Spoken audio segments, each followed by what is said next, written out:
let's get this going. I think we roll called already while I was fiddling with my audio, but do we need to do a quick roll call, or do we have the list of people? You got it, Donna? I'm just gonna put it in now. Okay. I can see Vesa. Give me a chat if you need names. Trace, Tiffany, Morton. Do we have do we put our guests like Kieran who's in there somewhere? Yes, so we usually, I think Angie usually breaks out board members from other attendees. And so Kieran's out there, and then Rudy and Tatiana from the DA staff are also online. Oh, and Megan. Can't forget her. Hey, Megan. Hey, Tatiana. Hey, Rudy. They're all muted. All right, put you in. Yeah, you're keeping them well muted. That's right. So we can't hear them scream. So, right. All right. Dries, Tiffany, Morton. Who else? Me. Oh, yeah, I'm here. Yeah, missing right now is Angie. She won't make it at all. And Jeff is missing, but he would join us later, probably in about 10 minutes. And Samir, is Samir here? I think Samir has a family issue he told me about yesterday. Okay, so here's an apology. Yeah, and Matthew is probably an apology, may hop on a little late, and I haven't heard from Denise. No. All right, well, maybe she'll join us. All right, so I think we approved the minutes of the last meeting by email. Did somebody confirm that, or? Yes, it's confirmed. They're all approved. Oh, it's confirmed. Awesome. All right, well, so, this meeting will start with an operational update provided by Holly, and then we have updates from the different software working groups. And then we're going to brainstorm a little bit about the community election process, and there's 2 proposed changes that we would like to vote on, but we'll see how it goes. And then Holly has an update from the retreat with some action items that we agreed upon. And then hopefully by then Jeff will be here, and we'll ask Jeff to give an update on the CTO hiring process. So, you want to start, Holly? Sounds good. Yep. So thanks everyone for being here, for listening in and participating. So a few things from the trenches here down to staff level. The first bit of exciting news that we moved, and so we have a space where we don't bump into each other, which is awesome. And we're really excited we're just really excited to be in a space that's our own and is not in the Bermuda Triangle of Portland, where you can actually go outside and get a cup of coffee or get something to eat, which is great. But on top of the move, we got a lot of other good stuff done too. And, February is usually, we're pretty focused on getting geared up for DrupalCons. And that's where most of the energy was for sure, and the non-technical staff side. But we also had Global Training Days, the first one of 2014. And our new staff member, Lauren Shea, did a really fantastic job of just, really doing some good, solid communications. And actually was managed in this first day to recruit more organizations to participate than we had budgeted or planned for the whole year. So way to meet your annual goal in one go. That was some good work. Awesome. Yeah. And then, of course, we've got, just want to put the reminder out there about the dashboard again, that we are continuing to work on that dashboard. So numbers are all updated for February. And we actually have one of our planning Friday sessions in 2 weeks is going to be focused on getting the metrics in the dashboard, aligning those with the actual cycles a little bit better, so that when we see red, green, and yellow, it's actually a little more meaningful than it has been for the last couple of months. So that update will be coming to that. But right now, still those colors are a little bit misleading sometimes. So everyone was really busy over here doing lots of stuff, and we continue to just really focus on making sure that we hire quickly around here, so that particularly on the tech team side, that's where a bunch of our focus is this year, and want to bring people on so that we have the resources to take on all the projects that we have spec'd out for the year. So continuing to really focus on hiring. Some things we've done there. So we have in our project management space, we have a section related to hiring. So we've built some systems in so that, you know, if you have a job post, it's going to ask you all the right questions that you have to think about. And then it queues a bunch of tasks to get it posted in the right place, et cetera. We're documenting, you know, how all our tools work, how to write a job description, all that kind of stuff. So getting some good groundwork in place for that, as well as, you know, really just trying to work with staff one-on-one and make sure they're able to get those hires done.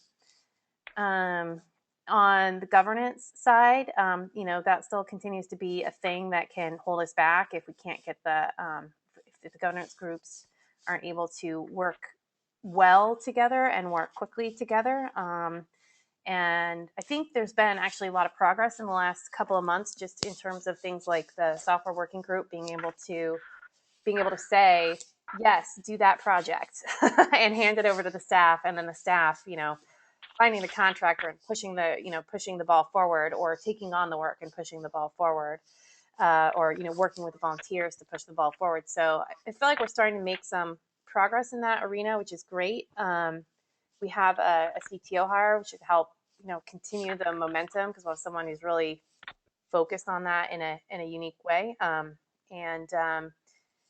We will have a couple of candidates for you guys to consider probably before the next board meeting via email for the software working group, so that we don't lose steam on that. But I think the real big issue for us overall that we're trying to get a handle on is Drupal.org performance. So we have a number of goals for the year that we're definitely behind on, and we have to continue to focus in that area. So folks are doing a lot of good work. I think Rudy in particular, it's been a real godsend to have him on staff full time and focused on site performance. So things are definitely happening there. We're working with the CDN to get that set up. We're testing it on Association before we roll it over to the larger site. That should help us improve page load speed, especially internationally. The numbers go up pretty dramatically when you get outside of the US, so that'll help a lot. And then one other thing is that we had on the books this year a part-time customer service hire for Drupal.org, someone to work in the queues and deal with mostly the non-technical things that come up in the queues, like help me reset my password kind of stuff, but also to act as just a good, like a conduit between, you know, a person who has an issue and the tech team, or the working group that needs to address the issue. And Liz Trudeau, who's been on staff for a while, and she has in the last year been working part-time, as she comes back from having a kid of her own, is ready to come back full time. She really knows the community well because of her work in membership, and she really gets the queues as well. So she's been starting to take on that work for us, and that should really also help free up infinite echo. There we go. That should also really help free up space for Tatiana and Drum to be focused in the right places as well. So we're doing our best. Like, we keep working on Drupal.org performance. I think we're making steady progress. And if you look at the numbers month over month, they reflect that too. They are improving, but we're still in the red for a lot of Drupal.org numbers. So we got a ways to go for sure. So those are the big highlights. I think if you look at the numbers themselves, lots of things look really on track, especially in our main KPIs. Budget is looking, good. The revenue is looking really strong. We are meeting most of our community metrics. Membership revenue is on track. All that good stuff. We actually we have, sorry, refocused. Um, we have lots of people applying for scholarships and all that good stuff. And so those overall KPIs look really, the things that we can really control look really good. The one red number in there is program participants. And again, that's really because the numbers don't, the sort of year-to-date actuals we're measuring against here is just the annual goal divided by 12, but that's not how program works, right? So that's the kind of thing we're going to fix 2 Fridays from now and have updated in time for the March dashboard. So KPIs look good. The cons, I do want to highlight 2 things in the cons, not because I want to be alarmist or that because we actually have a problem, but because we want to paint the potential. We want to paint the potential problem for you so that you're aware of it and you know that we're thinking about it and we're trying to manage around it. So with the DrupalCons, things look to be, on track. Site submissions or session selections, training submissions, all that good stuff closed on Friday, and we had really good, strong numbers on par with Portland, which was, record breaking for us. So lots of good community involvement in the cons. And, we're about to go ahead and make those session selections and get the announcement out there about what's going to be on the agenda. So we also have a keynote secured, which for some reason Stephanie Alhaj has made a mystery to me. I'm still trying to worm it out of her. I think because the things aren't final, but we have a yes from someone that she's really excited about. And so things look really good. I do want to talk about some of the things that we are trying to make sure that we have a backup plan for. So a couple of things. One, the sponsorship sales goal is 800K. We are, I think Megan said, I want to say we're like right at 695 right now. And we are, really working to get to that 800K goal. It seems really possible and absolutely within our reach. And I know the sales team has been really refocused in the last week on this goal. So they're all working towards it really hard. And Megan's done a fantastic job of making sure that, people are focused in the right place. There's some possibility that they don't quite make the goal. And then right now, with registrations, we're definitely a little bit behind where we want to be to hit 4,000, according to our best calculations, right? So we take previous con registration data, look at that as a pattern, try to predict where we would need to be today to hit that 4,000 goal based on past performance. And based on those Portland numbers, we're behind by a bit to hit 4,000. And if we kept on this track, we would end up with numbers that are very Portland-like, right around 3,500. So we just wanted to show you that, if sponsorship revenue fell short and if we came short 500 guests, the net loss would be about 24K. The net change, I should say, should be about 24K. The con would definitely still be profitable, but it'd be about 24K off the budget for the year. So it's a worst case scenario. We're still not, even remotely, we're not worrying about it, but we're planning for it. Let me put it that way. Any questions about that? Because I know that's a big topic for everyone. Well, I would just like to say, I think that about people signing up for the last 6 or 8 years, nothing happened before we had the sessions in. Yep. Nobody really gets tickets before that. So I don't think that it should even be on you guys' radar before we got, when we are out of sessions and we're out of the early bird, I think then there might gonna be, then we can begin to look at the numbers. Until then, it's just, whoever is really quick, or those who have like a year ahead budgets that are buying tickets. I personally wouldn't even think about buying a ticket before, after session selections and so forth. And I know that's not for as a number, but that's just the usual thing we have seen over the years. So I wouldn't worry about that. That's all right. So in between like announcing the sessions and the early bird deadline of April 7th, that's our key week, right? That's where we need everything to go the way we want it to go. And after that, then we can really start to worry. But we just wanted to put the numbers on the table now so that we we know what we might have to track against. It's always good to know what your What's plan the B is before you need it. What's the date that we're announcing sessions again? I know I should know this, but it's not at the tip of my fingers. I'm going to say number and someone's going to yell at me. I want to say it's the 21st. Yeah, it's basically 2 weeks from now. 28th, maybe. Let me just see if I can get Of the March? Yeah. So the week of Monday Yeah, the 24th. That's the week that you're going to see those hit. All right. And of course. And how many? Oh, sorry. Go ahead. How many people have submitted session proposals and? Welcome to GoToWebinar. How many people? It just finally came up after 20 minutes of trying to download. That's how bad my internet connection is right now. Gotcha. How many actual people submitted sessions, and how many of those are going to be accepted?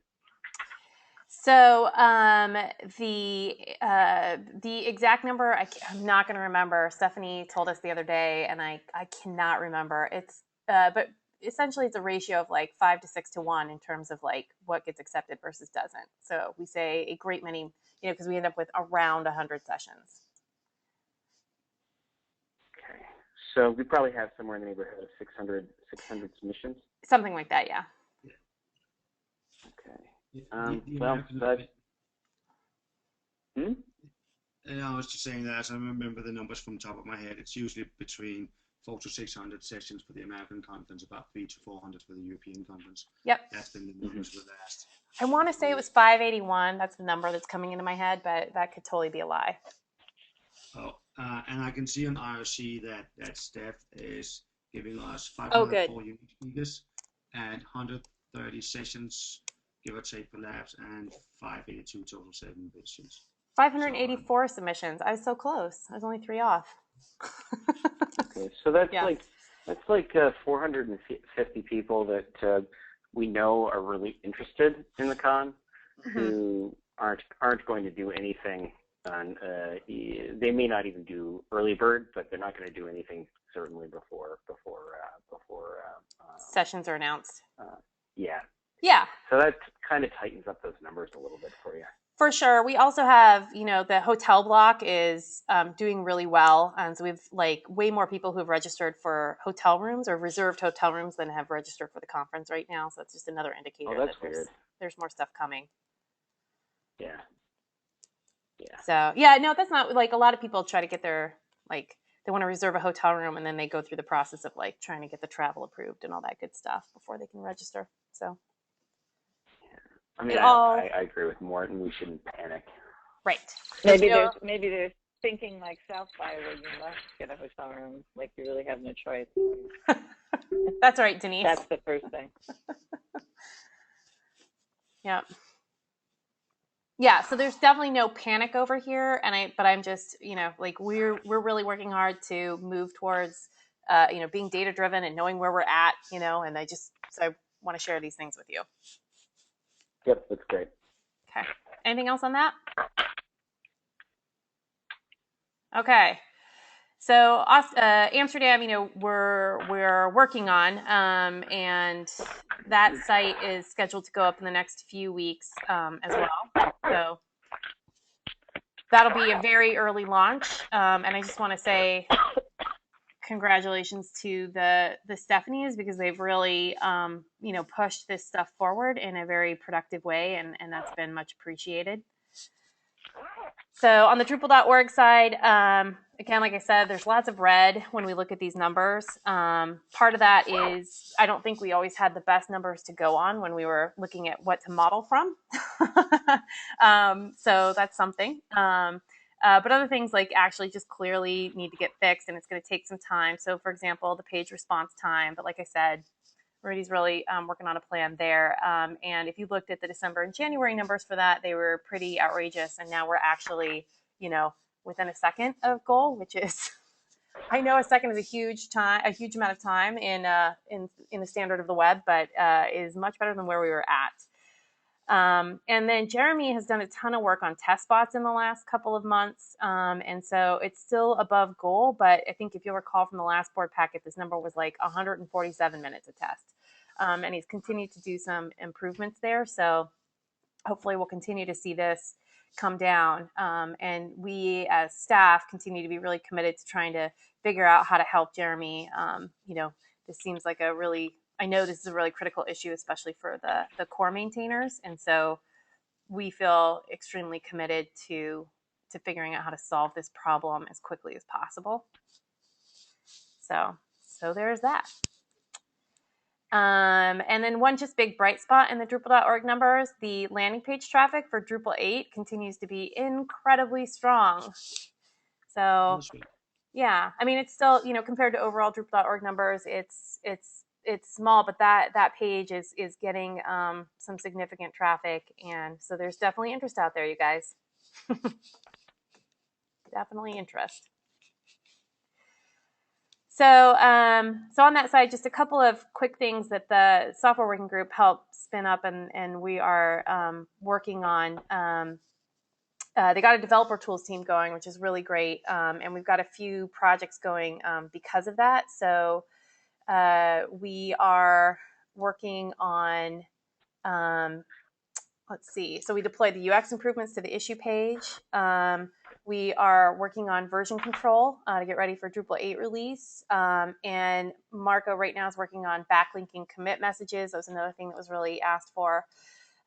So we have all of that work going on, as well as we just started working with Christopher Gervais, and he's going to be leading discovery for that semantic versioning project. So we've got a couple of folks that we're working with out in the community on a contractor basis there, which is great. And I think, Rudy said a lot of words about infrastructure. So you should read those words. Yeah, we've been replacing a lot of old equipment, still working on the OpenStack setup. Made some big strides in the last week in particular. So I think we're going to get really close to being able to help volunteers spin up development environments. And that's a huge part of that, again, that two-pronged strategy for getting improvements made this year. So, moving faster and having budget and staff and contractors, but also really empowering volunteers. And then Global Training Days, again, I already told you that's been a really big, amazing success. But we had 34 training companies participate in the first training day. We had 41 companies over the entire year last year. So this is a really good improvement by putting some focus on this. And we really hope this will turn into a really strong recruiting tool for the Drupal community. So we'll be getting some more summary up about that, but we're really excited to see this, happen a little bit bigger and a little bit more for the community. So I think the only other big highlight I want to make this year is this time around is around revenue. So I think we've discussed in the revenue committee and maybe in the last, definitely discussed in the revenue committee that the ISV program that we've been working on is definitely sluggish. And so we're looking for ways to get around that, whether we're sort of changing up our product mix so we can still hit revenue goals overall and focus on ISV as sort of like, let's focus on lead gen instead of sales this year. But we're working on figuring that piece out. So otherwise, things, which is good. I think those are the big things, although there are a lot more words in the update. Anyone see anything they want to ask about? Awesome.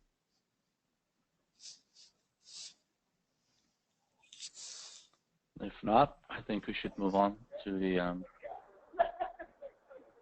This is Kieran. I just want to say I wish all my meetings were this well prepared. Thanks, Kieran. Yeah, it's great. Holly, there's a comment in there, but you don't have to address it right now. Address it later. Okay, I'll reply to the comment. All right, well, so let's get the updates from the different working groups then. I'm going to start with the software working group, which There we go. I think that update is going to come from Tatiana. Is that right? Yeah, and Tatiana, I unmuted you, so you should be good to go. Okay, thanks. Hi, everyone. So, Drupal.org software working group. We are currently 4 people in the working group, which are Angie, Melissa, Neil, and I, because Kim sadly decided to step down a few weeks ago, and we're still working on getting new member on board. We're hoping to be done with this soon enough. So our annual plan, next slide, includes the following initiatives. First of all, appointing Drupal.org leadership teams responsible for different subsections of the website. Secondly, developing a vision, a high-level vision for the site, which will help us make software and feature decisions. Developing future plan for the developer and support tools together with the teams which we appoint for specific sections. Next one is vision and communication around community-driven Drupal.org improvements, which is related to the work infrastructure teams doing on like better development environments and better process for developing for Drupal.org in general.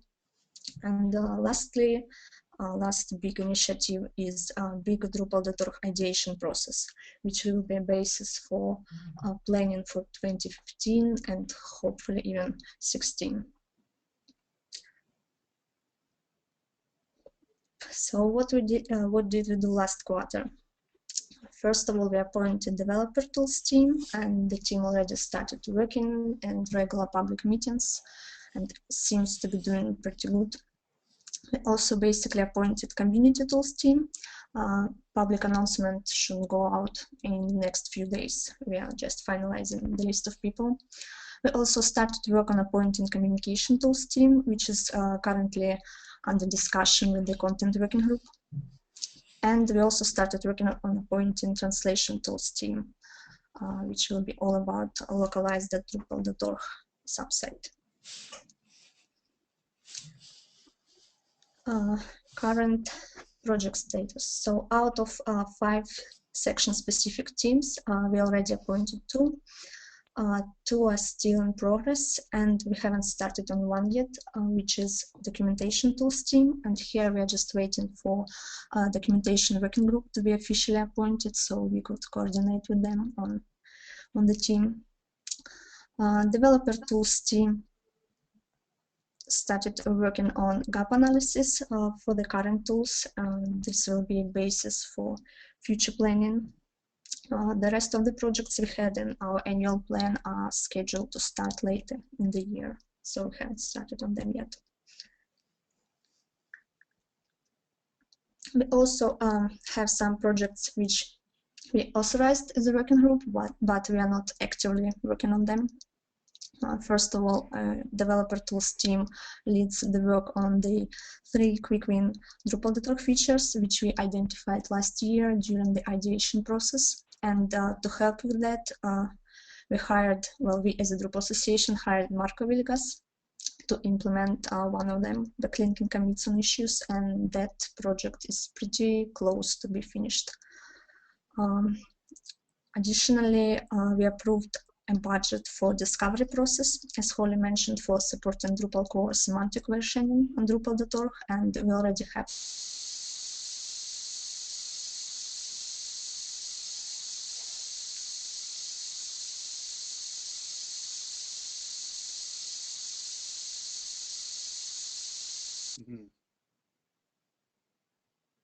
Hello? Did anyone else lost audio? Everyone? Okay, yeah, that was weird. I think Tatiana, we may have lost Tatiana. Yeah, are you still there, Tatiana? I think that was just Tatiana. I don't think. Okay. I'm just checking on Tatiana. She went offline, it says. All right, let's see if we get her back. There's only 3 more slides. I could probably say all the words. Do you guys want me to push forward while Tatiana tries to reconnect?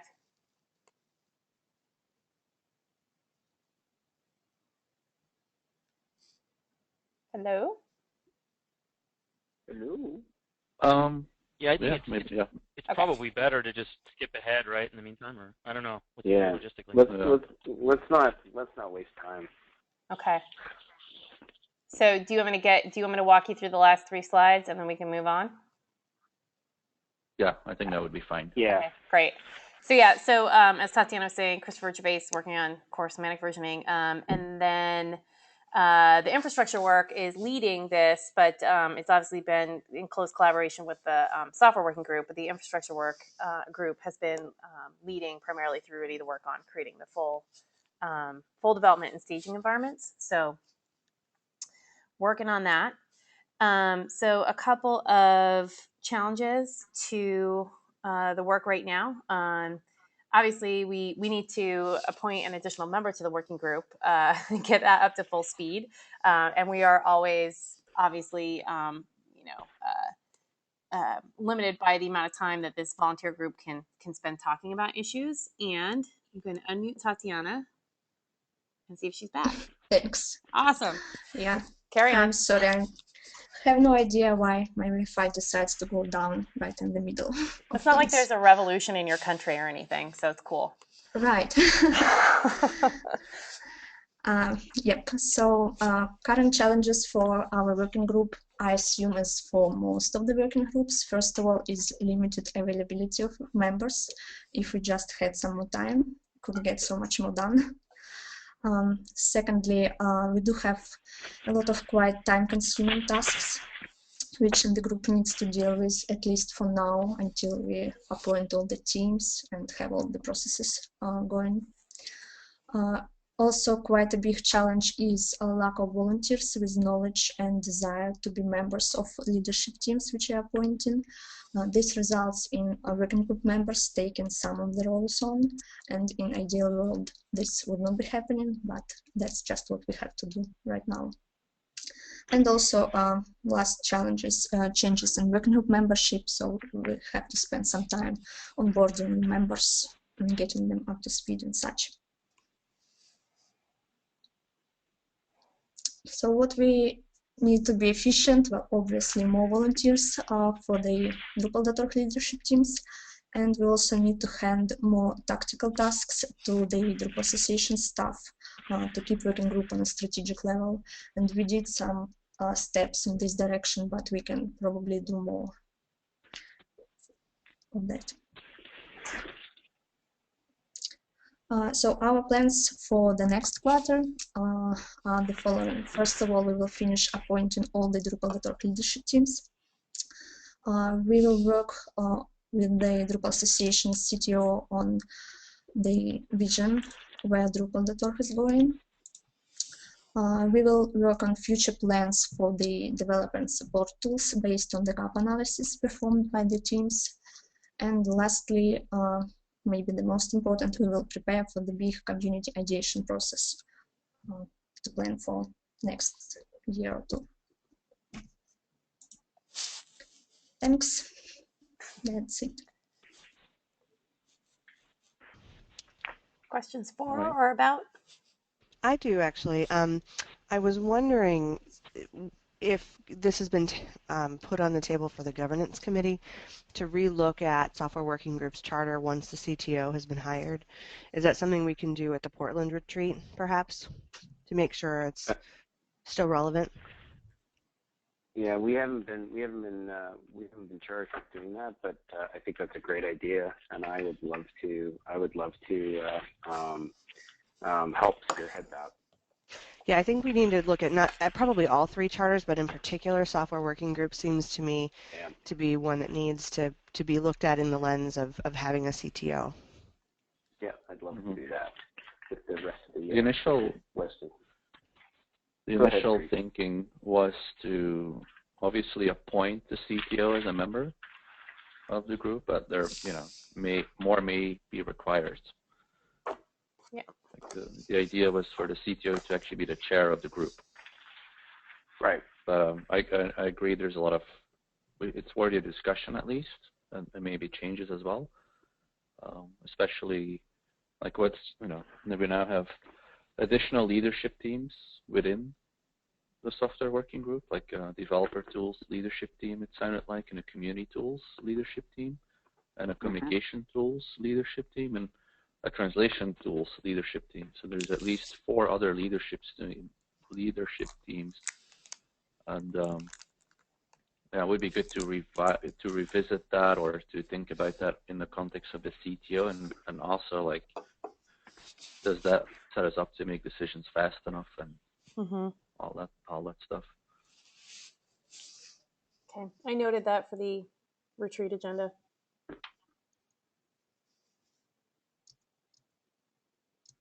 Great. And I'll reach out to the rest of the governance committee, and we set up a time for us to look through these things together. Awesome.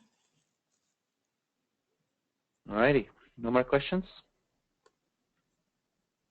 All right, thank you, Tatiana. The next group that's on the list is the content working group. The chair is George. I don't know if George is on the call.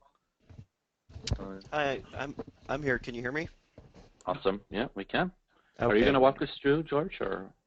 So yes, but I will need someone to advance the slides for me. So I volunteer for that job. Probably want to start on that. Holly. Yeah, Thank I'll you. do that. Awesome. I don't Thank know you. which screen is being shared. I think it's Holly's. Okay, great.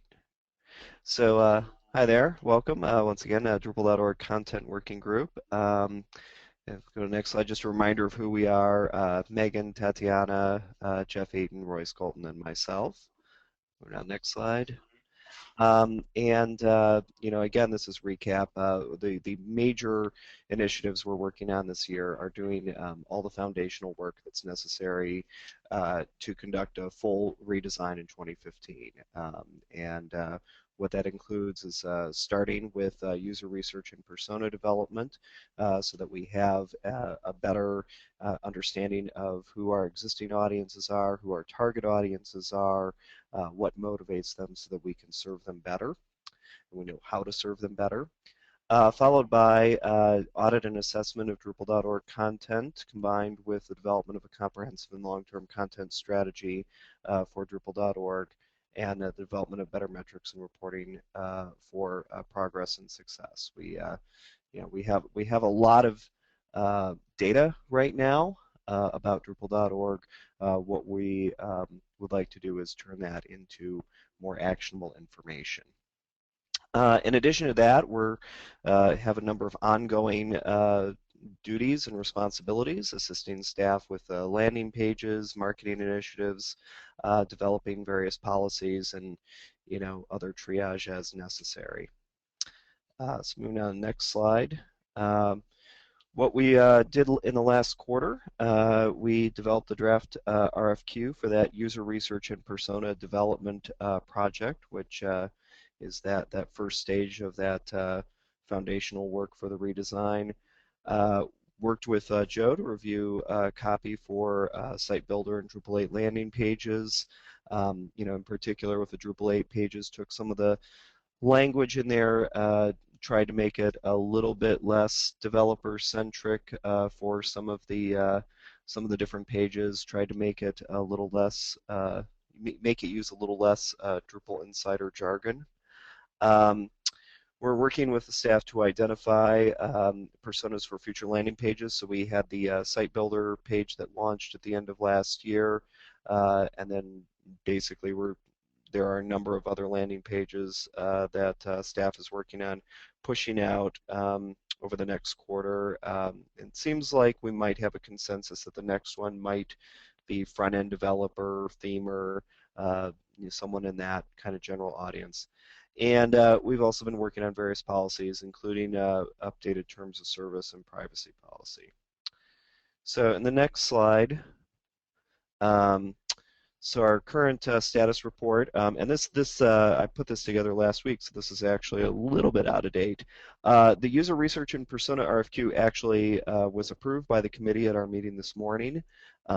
we were a little behind schedule on getting this out due to a combination of factors, which I take full responsibility for. But it is in great shape, and in addition to the RFQ, there's also a blog post that kind of explains and provides some context for what this project is and why we're engaging in it at this point. So the idea is that that post will go up tomorrow on the ADO blog, be cross-posted to GDO, and receive promotions. So the community is aware that this is going on, can kind of get out any questions, comments, feedback over the next few days, and then the RFQ will be released, I believe, early next week. And so those are both in the hands of the staff right now, and will be published as soon as feasible. The policy draft specifically for the terms of service and privacy policy, I believe are currently that we have a draft that is actually undergoing legal review. So I believe at our next meeting we'll be reviewing that and then providing feedback as our working group. And then, of course, the other landing pages and other content creation initiatives are pretty much pending availability of staff to execute those. Next slide, current challenges, and this is the first one is probably kind of a familiar strain across all the working groups. The limited availability of non-staff working group members. We have actually a great advantage in the content working group in that we have a lot of staff on our committee. And so they're always there, which is awesome. And for those of us who are community volunteers, we're not always able to put in the same level of hours that the staff folks are. However, we do have kind of a standard and expectation that for group participation across the board, and we are meeting that. So it's not a critical issue. And this is another kind of the second item is always kind of a challenge, I think. We are working on a big long-term project. It's very forward-looking, and one of the challenges, of course, balancing that against taking care of things in the short term. And really, this comes down to a question of focus and time commitment, right? We don't want to spend so much time on the big project that's not going to have a payoff for another year or two that we neglect some of the things that need to be taken care of in the short term. Conversely, we don't want to spend all of our time focusing on immediate triage and neglect the bigger long-term work that needs to be done. And then finally, of course, making sure that that the interests of the community are synchronized with association priorities. And where this really comes down, again, we have a fair number of staff in our working group, which is awesome. But they're of course very often seeing things through the lens of their initiative or their metrics, and those of us who are the community volunteers don't always have those same metrics or priorities. So it's not a big issue. It's just something that we need to make sure that we are aware of and that we're talking about in an open way. But in general, I'm actually pretty happy with how we've managed to balance that.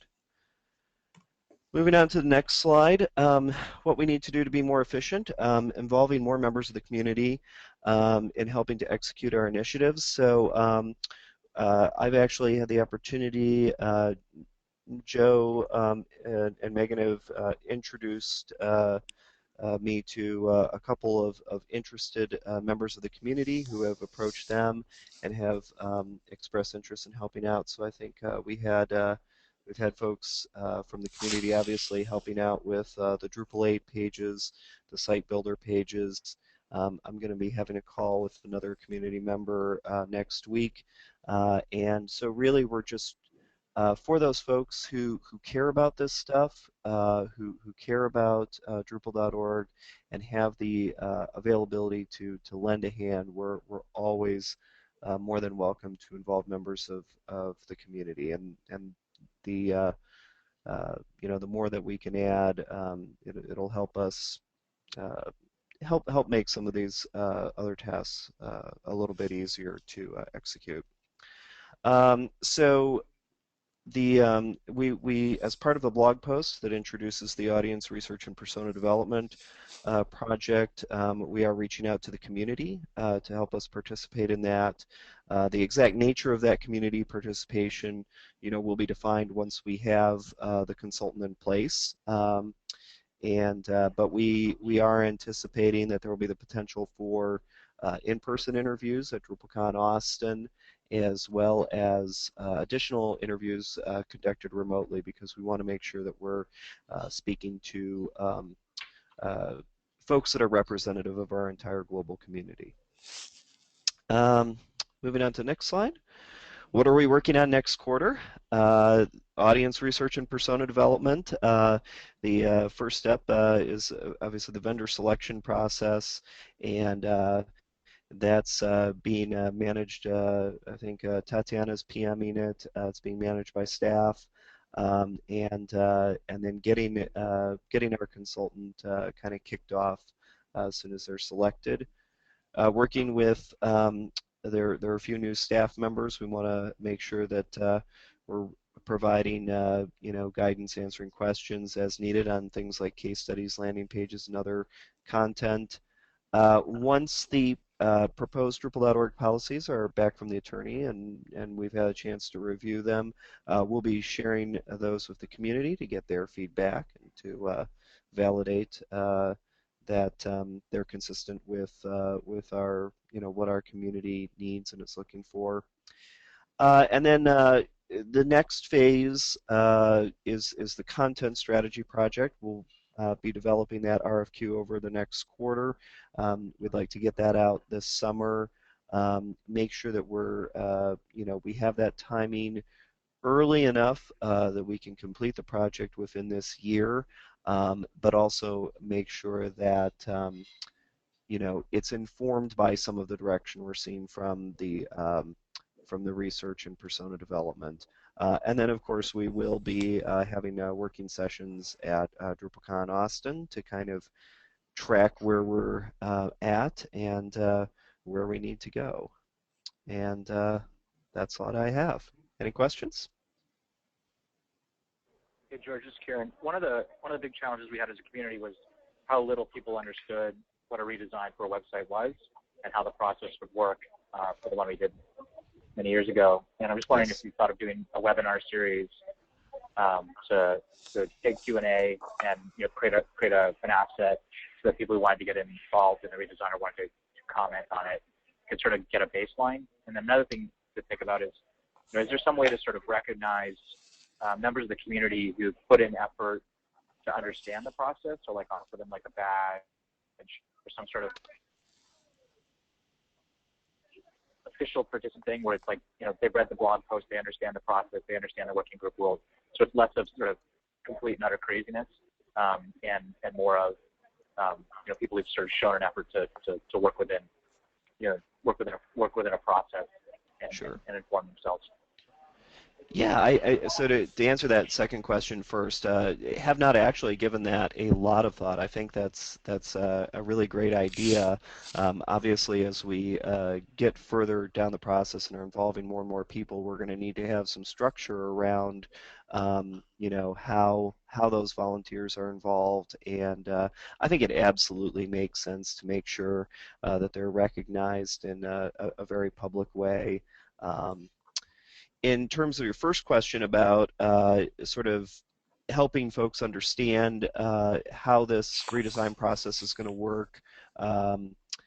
You know, I think that is, so the blog post takes kind of and we're in the kind of final stages of editing it right now, but it does take kind of a historical view of Drupal.org, understanding you know, how the site has kind of organically grown and developed over time, how we've kind of gotten in this position where we are today, what we were able to do with the redesign, you know, from 2008 to 2010, you know, but also kind of what the limitations of that project were, and how we're going to this time be able to address some of the issues that we weren't able to address in that earlier redesign project. I think a webinar, you know, once we have you know, the user research consultant selected, you know, I think a webinar to kind of introduce them to the community is not a bad idea, and love to see if that would be something they would be, you know, open to and interested in.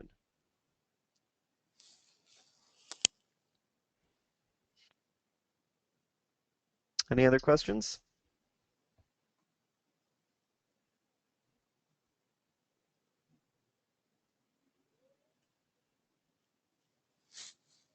No questions? All right. Thanks, George. It was very helpful. Thank you. I think in general, like, recruiting seems to be an issue, so I like what Kieran said about maybe doing webinars or communicating more loudly how people get involved and stuff. It's probably something we can do for all of the working groups. But let's move on to the infrastructure working group. I'm not sure who's going to present these slides, actually. Yeah, I think Tatiana's going to grab that one too for Gerhard. All right. The floor is all yours, Tatiana. Just make sure. Yep. Actually, Rudy is on the call, so he will do this presentation. Sorry about that. If you unmute him. I unmuted him. Oh, can you guys hear me? Yep. All right. Hi, everyone. I'm Rudy. I'm a member of the Drupal.org infrastructure working group. In the group, we have Neil Drum, myself, Gerhard, who's our chair, Narayan, and Tatiana. And our plan this year has been a number of things, a lot of them part of the security audit that we had this last year. So the first big item is to move to our own virtualization cluster to give us more control over dev and staging environments. So we can have a network separation between development and staging, separate ACLs for developers and staging and all of that kind of built into the system. And we're continuing service isolation following up from the security incident. So you know, new virtual LANs in place for network isolation, planning on more firewalls and better intrusion detection systems and infrastructure. We're working on better automated monitoring and scheduling audits of things, so software like OSSEC to do automated kind of security monitoring, in addition to things like Pingdom to do HTTP and transactional like web monitoring of infrastructure. And we're just in general continuing to work on security and performance improvements. We've been working on SE Linux support in our configuration management, as well as CDN deployment for faster load times. Last quarter, we created a plan to improve the Drupal.org monitoring. This included better Nagios monitoring and a plan for kind of managing our own monitoring system outside of a current data center provider's system. We have been discussing what CDN to choose, how to implement and test that CDN, and that process is underway for getting that in place. We're planning OpenStack development environments and kind of the requirements around that. So gathering all of the network bits and security things and how to integrate that in with our existing sort of dev and staging environment, how to do that, how it will fit in. We have a pretty good understanding of that now. And we're planning to simplify the infrastructure issue queue components. So right now the infrastructure issue queue has many different components to it, and we went through a list to kind of pick out what's actually required there and to make it just more general components in the queue so it's easier for people with questions about IRC or just general web issues to just pick web server instead of having to go through like Apache or MySQL or specifics like that. And this is slightly outdated. OpenStack is now ready to deploy basic VMs, so that's making good progress. We've added 3 additional VLANs, 1 public routable VLAN for network and 2 private for dev and staging backend traffic. We have now pingdom monitoring for Drupal.org and all of the subsites. We didn't have that before, so that's a good step. And that's shown to be pretty useful for the infrastructure team to notice when outages are happening that are too fast or aren't detected by our Nagios monitoring system. We also have a new database server deployed, which has offset a lot of the subsite traffic and helped improve performance on the subsites on Drupal.org. And we have an Edgecast CDN test account created that we're currently using, kind of in the process of getting the SSL HTTPS support figured out with them. Current challenges, I think this goes for all the working groups. It's time and availability of the working group members. We have a decent amount of people in the group, but we're all pretty busy, so it's tough to be able to get them in the same place at the same time. It's also hard to get good infrastructure volunteers right now, just for like infrastructure team and how to get people behind kind of these bigger tasks like the OpenStack cluster. And then we've been making good progress here, I think, but the separation of strategic tasks from tactical tasks, you know, most of us are also on the infrastructure team, so it's, you know, sometimes very difficult to get around, like the database server was down earlier, or there's some, you know, actual tactical thing we've been working on to get the meetings more focused on strategy, you know, how to make Drupal.org more performant, how to continue expansion of Drupal.org, you know, user base and keep servers happy and the site performing well. So to kind of get those tasks more in the forefront and less on the kind of tactical, like, oh, our monitoring server didn't detect this thing. How do we fix it? And to be efficient, we really could use more kind of rockstar volunteers to help with the more advanced tasks. Getting people in, the barrier to entry is pretty steep right now, and part of the strategy for like OpenStack and these other kind of development environment things and moving to Git and getting everything a little bit more open and out of the control of not the infrastructure team makes it easier for people to just jump in. You know, with OpenStack, we'll be able to give someone an account and give them a quota and let them work on what they need to work on or contribute without having to go through kind of a manual process like going to me or Neil Drum or Narayan to get access to the things they need.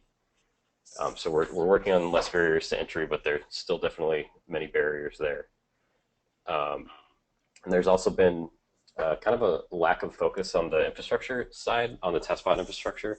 The testbot team has been separate from sort of just regular infrastructure team tasks and things we're doing. So trying to get more focus on testbot infrastructure, how to improve that, how to get Jeremy Thorson more involved with our team in the working group.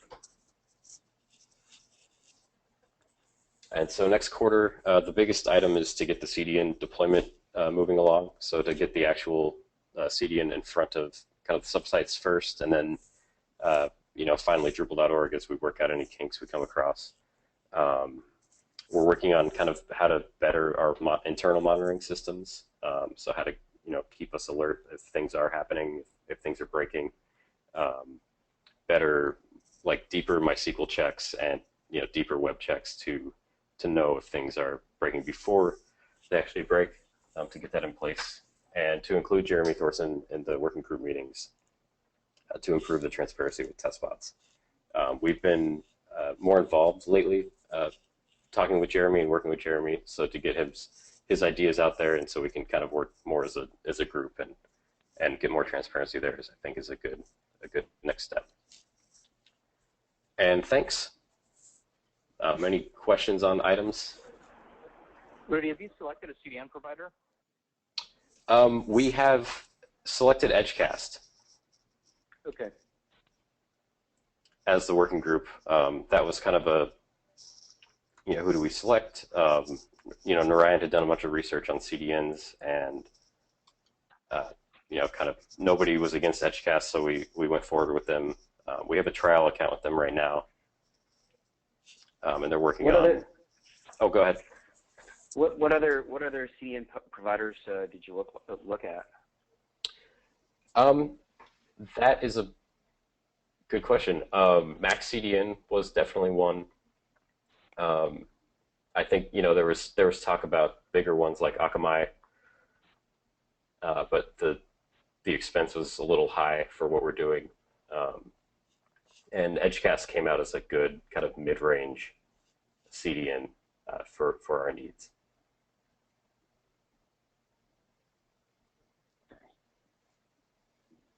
And then are you looking at any application performance monitoring vendors? You're talking like New Relic or a system like that? Yeah. We had discussed that a bit. I'm not sure. Like the kind of the consensus was that the production effects of that they didn't. The working group does not want to run like New Relic in production. So it hasn't really been discussed much. I could definitely bring it up in the next, in our next working group meeting and see where that's at. But it was kind of we do some, Google Analytics monitoring of page performance and stuff like that. Pingdom has like a real user monitoring system that we now have with our Pingdom account. It's not enabled yet, but we're kind of doing some testing with it to see if it gives us enough kind of drill down data, but we don't have anything right now in the production space for like New Relic or actual like code performance. I think if we go into something like that, it would need to be something we could just use on dev and staging, and how to do the performance testing there. Might be kind of up to the the project or whatever we're working on. If we need to get like a load testing third party to come in and do the load testing, we could throw something like New Relic on that VM to see where the bottlenecks are. Thanks. I'll take the rest of my comments offline. Okay. All right. Well, thank you, Rudy. In the interest of time, I suggest we keep moving. The next section is the community elections. Holly, is that something you're going to present? I think Donna can talk about this. Just make sure. We still have Donna on the call? We do. Oh, I muted her, or she had to come back online and she was muted. But here she is. Donna, you want to try one more time? Woohoo! Hello! Yes. Can you hear me? Yep. Okay. Holly, you're going to drive the slides? I sure will. Awesome. Ooh. Okay.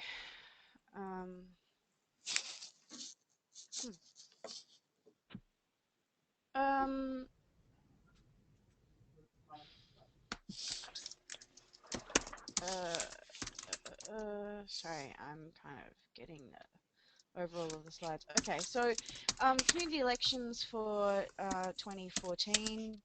At a high level, our goals. Move on to our. Yep.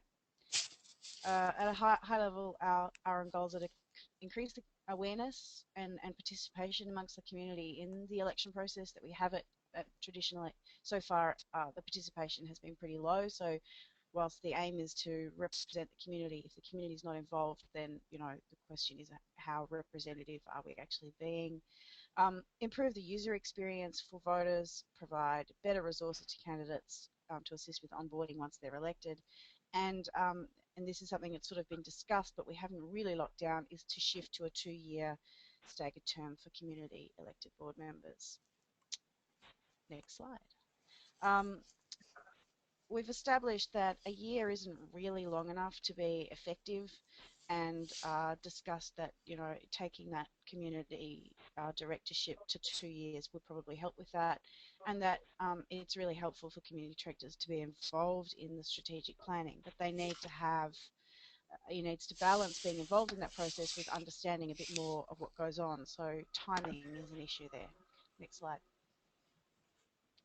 So we're recommending that we modify the at-large director terms, that we work to publicise the election cycle better, and that to help get those directors up to speed, that we really work on that onboarding process.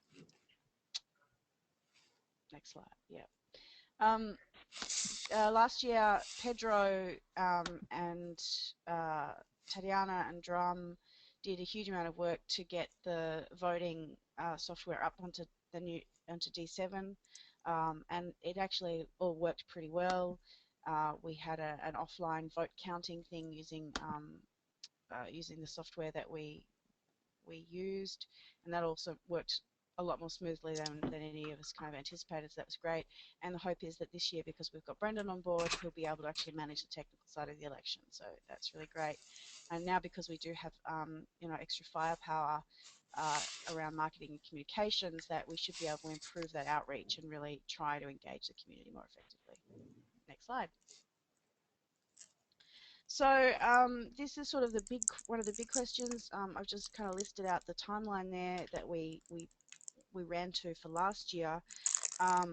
Should we be replicating something like that? But we're also raised the idea around timing to shift the elections to February 2015, so that we can have our new board members in place by our American, US DrupalCon retreat, as an opportunity to give them more time to get into what it's all about before we sort of get strategic to the end of the year. It gives them us time to do face-to-face sort of earlier on and all that kind of stuff. So yeah, that's what we're sort of looking at the moment. Next slide. However, to change the terms, we will need to amend the bylaws. I'll let you read the current definition in your own pace. What we're suggesting is that we change this so that at-large directors shall reflect and represent the Drupal community at large. There shall be 2 at-large directors who are elected by the community and ratified by the rest of the board to serve staggered 2-year terms. You can see there that the change is pretty minor, and I've highlighted in blue from serve 1-year terms to serve staggered 2-year terms. This would also mean that we would elect 1 director per year for 2 years, as opposed to electing 2 directors for 1 year. And to transition into this, we propose the simplest way of doing this is to extend the term of the most recently elected director by 1 year, should he be willing to be so extended, Matthew. We would like to commend you. Okay, so that's sort of where we're at, and then that we would, for the next elections, we would be electing only 1 member. That also simplifies the election process somewhat, in that we don't need to, we don't need to kind of juggle things to elect 2 from the same vote. So I think that's kind of it. Next slide, I think, is then on to a vote, whether or not we want to. I'm going to go forward with that, so I think it's probably worth having a bit of open discussion about this before we dive straight into a vote. Holly, anything you wanted to add to that? I'm eating a Jolly Rancher. I'm going to finish that and then talk. Sorry. I don't even know what that is. I went faster. Yeah, okay. It's a hard candy. Yeah, so I guess just open floor if anyone has questions or comments on that general kind of approach. Hey, Donna, this is Kieran. I'm wondering how much Kieran. of it is. I'm wondering how much of this is. You know, you need the time to figure everything out versus an enablement issue where, you know, if you went through like a 2-day intensive course or something like that, or went through like a, you know, big long list of learning materials that you could come up to speed faster.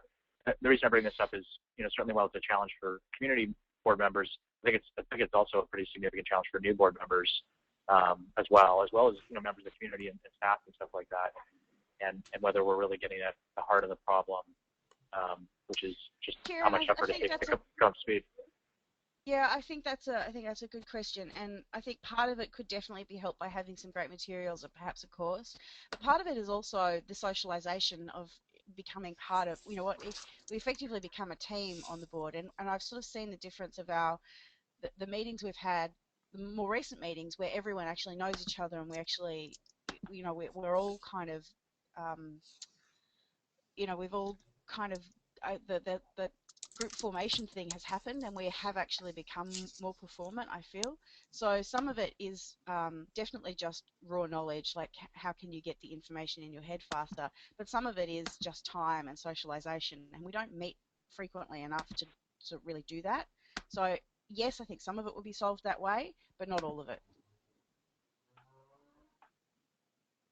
I being the newest member of the board, and having quite a bit of board experience prior to this on other boards, I would concur with those thoughts. I do think that there are ways that we can improve onboarding, so new board members can become more effective more quickly on the board of directors. But one of the things that strikes me is that that it takes 3 to 4 months to really even get a sense of the other people that you're working with and start to gel with those people. And by that point, you're a quarter of your term is complete. And so it really, I think 6 months in, you're feeling like you're getting your legs. One of the things that Holly said to me in Chicago was, "Wow, Matthew, it feels like you finally got your voice," and that's true. That's exactly true. And I believe that Morton, when he ran for his second term, you know, voiced the same concern. He didn't have enough time in one term to do the things that he felt he had committed to when he ran and got elected. And I think that's all valid. I personally think that 2-year terms is a very smart thing to do. I do think that we should improve our own boarding materials as well. But I think 2-year terms is a good direction. Well, I can kind of back that up by being I've been now elected twice, and of course that's one of the good things about having a 1-year term is it's a pretty good test of where you stand. And also, if people around you feel that you are completely screwing up, they would they would get a chance to like get rid of you, you could say. But for me last year, it felt very much that I had some things that I knew I wanted to do, steps I wanted to build, and having 12 months to do that, and the first 2 to 3 months is just figuring out who's doing what, why we're doing things in a certain way, and especially if you don't come from an American background, it gets even harder.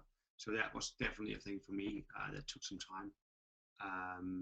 But there is also the other consideration that says, well, by having a 1-year election, it's also a way for if a community doesn't feel that they actually have a voice in the board, they get a chance to clean out house each year. We of course still keep that by having a vote, voting a new person in once a year, but it's one of the other opinions that I've heard when I've been talking with people about changing it to a 2-year term. Is, well, what if we elect somebody in who's showing off to actually not being what we thought, and that's maybe a thing we should take into consideration. I think part of that is the job of the board itself to police the other members, and there are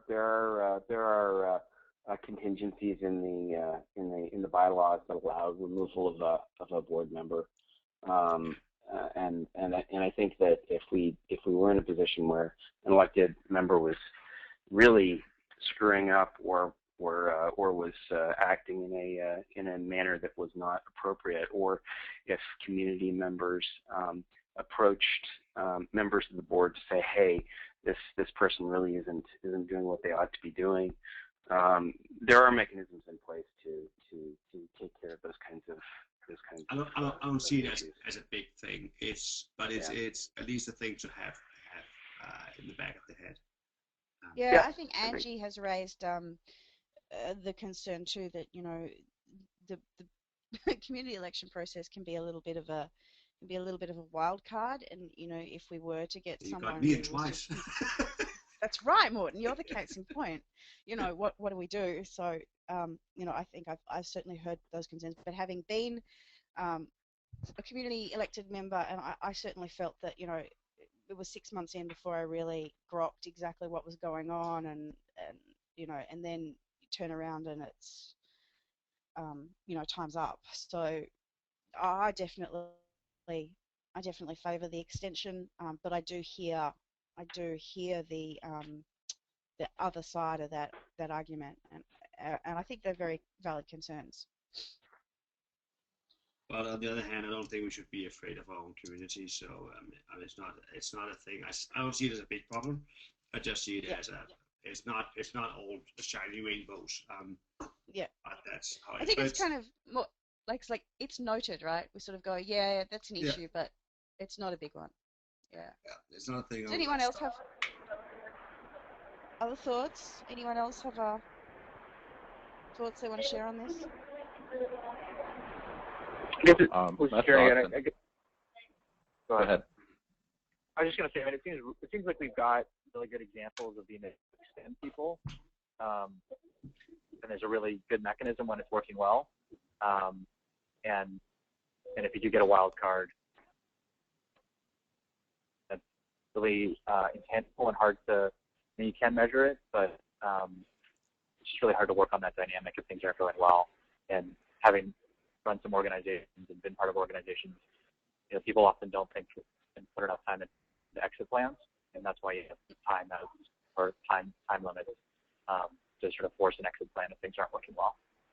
Mm-hmm.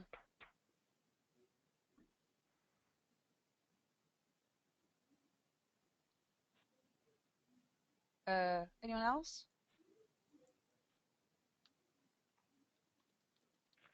I think that's a good point about, exit plans for when it's not working. Although I would point out that I think that, the board has the ability to, make changes in personnel anytime they need to. I've been on boards. I've been on boards where all board appointments were automatically bounded by some short period of time, like 3 months or 6 months, where just to make sure that both sides, after they actually got in to see what the workload looked like, people who got elected may not be able to serve. And likewise, that the people generally feel like, they're a net asset, right? It's just a hard, if their term is, if we're talking about a 2-year term, if it takes 6 months to find your legs, then maybe it's not fair to judge before then. But I don't know. Yeah, and I will say that it does feel like it takes about 6 months. At least in this case, it's taking me about 6 months to really feel like I've got enough wherewithal to help with effective governance. Yeah, this is Jeff. I just want to say to who made the point? I guess Matthew made the point about or Donna maybe, I can't remember now. But sorry, it was Donna. We really are gelling a lot more as a board, and I think the composition that we have to find that balance.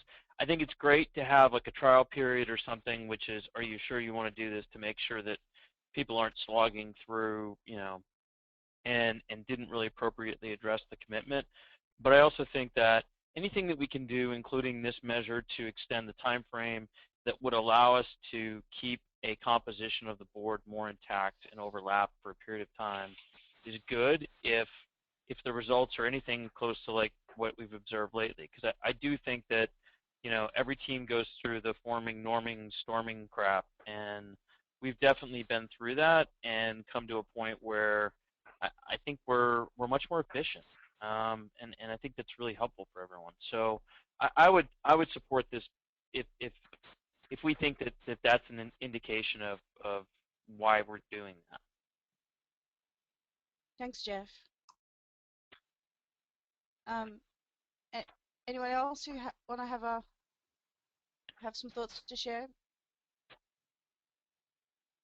Yeah, to be clear, I want to chime in with Jeff. I think that it's a better solution to stagger the elections and keep them around a little bit longer. Thanks, Denise. All right, if there's no more feedback or concerns, maybe somebody should make a motion. I'll make a motion. Yeah, sorry, go ahead. I'll make a motion to amend our bylaws to reflect 2-year staggered terms for at-large board members.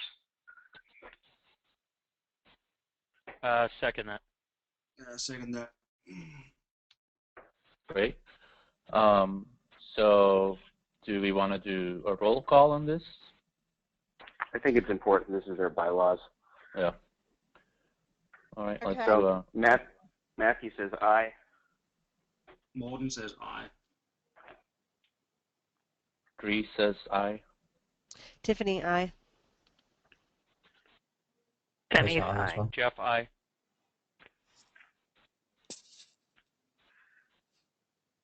Did I miss one? I've got Matt, Morten, Dries, Tiffany, Denise, Jeff. You're yourself. Oh, me. Hi. Vesa? And Vesa as well. Yeah. Vesa, aye. Donna, aye. I think that's it. 1, 2, 3, 4, 5, 6, 7, 8. Missing Angie and Zvi. Yes. Okay. Hurrah! Okay. That's a unanimous acclamation. Well, I can't spell unanimous. awesome. Thanks, everyone. All right, so let's move on here. Thanks, guys. Thank you for leading the charge in this, Donna. All right, follow-up from the retreat. I believe that's back to Holly. Hi again. I finished my candy. So we met in January and talked about wanting to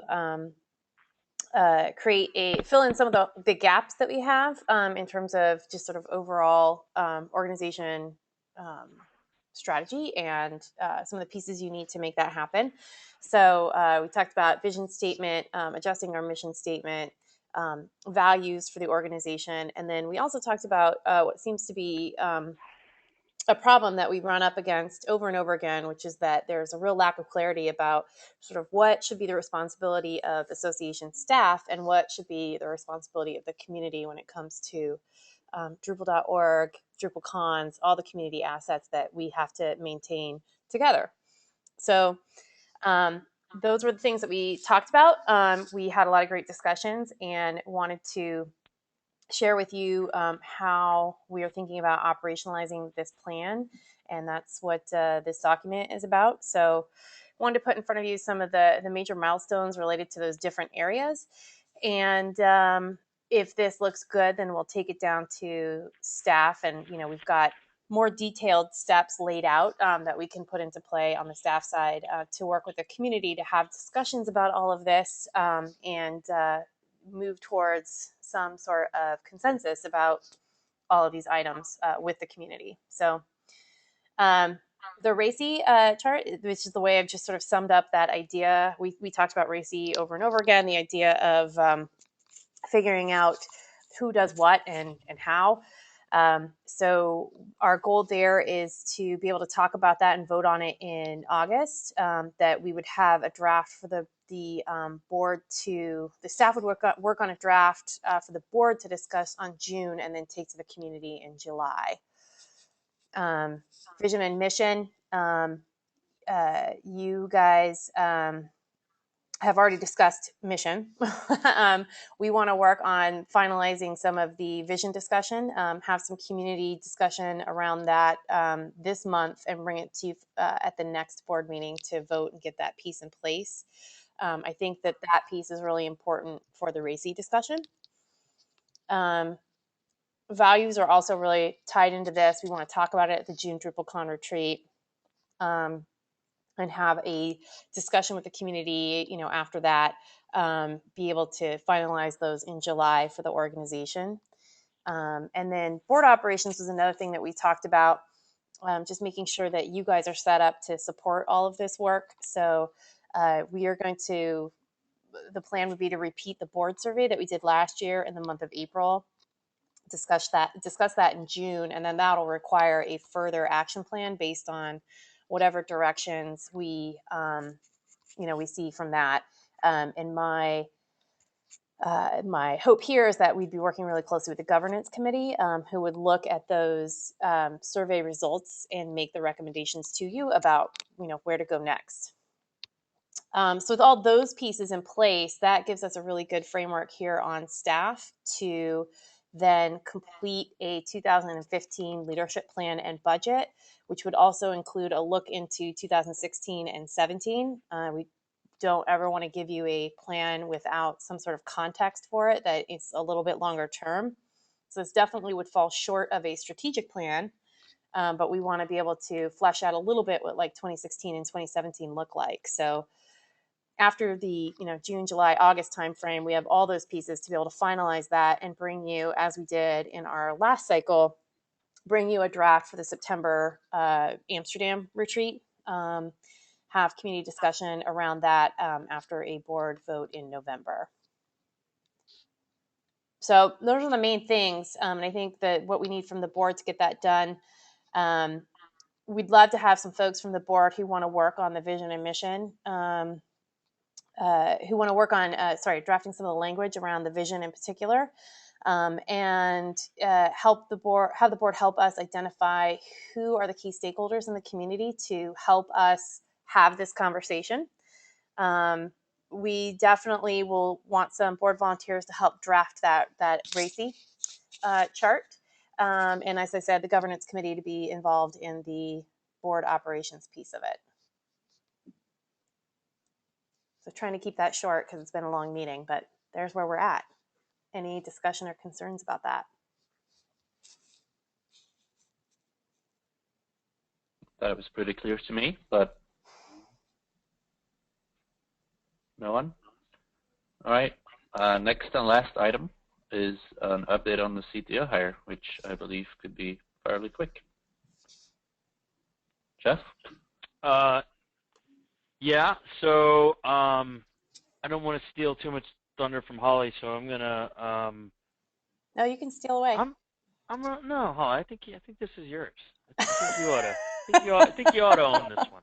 All right. All right. Well, with the thunder, or we call his thunder if you don't bring the thunder. So. All right, I'll bring the thunder.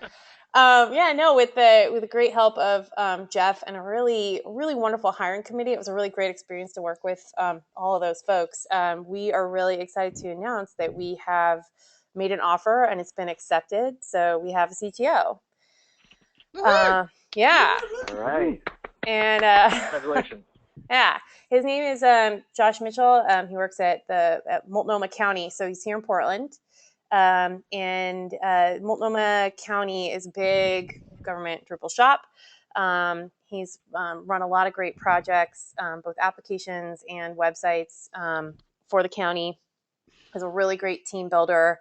Has not been, Josh himself, has not been a super huge contributor back to the project in terms of code, but has definitely been a participant, come to DrupalCons, that sort of thing. And is just really, really excited so excited that he's starting really quickly. He'll be coming on board on March 31st. Oh, cool. Yeah. Well done, guys. Thank you. It's terrific news. Yeah, and I just want to say, Josh was our leading candidate. So we got our first choice, which was pretty cool. And I think in addition to that, he's probably the closest, I think, to the description that we laid out in the beginning. So I think we'll be able to stick to our guns when people ask questions quite well, which of course is always important in community management. So he may have a few years less than we had targeted initially of actual years of experience, but I don't think anyone's gonna be able to take issue with his experience for a CTO role. Can we get some talking notes so we're all pounding on the same drum, so to speak? Definitely. You will. If and when. That's a really good idea, actually. Holly, we might want to write up just from the notes that we have from all the interviews, because we have really good notes. Mm-hmm. Might want to write up some of the things that we liked best about him, and that way, when we send it out, we can say, hey, one of the things we loved about Josh is he really understood the challenges of working in a technical community, or yeah, definitely. That's sort of thing. Yeah, that's already in the works. So, I mean, we wanted to say it here at the board meeting, but of course we're doing a larger public announcement a little bit later. So Joe and Lee are working on that with Josh right now. So before we post anything online, which is when the flood of questions will come, we'll make sure that you guys have those talking points. Thank you. I appreciate it. Yeah, I think Cool. we're looking at like Wednesday or Thursday of next week for that.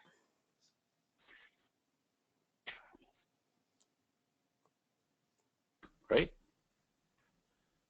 All right. Well, I think this wraps up the open session, at least. So thanks, everyone, for I've got sorry. one little question back from the elections is, Holly, did we also need to convene a new election committee? I just remember that was in there, but not in the slides.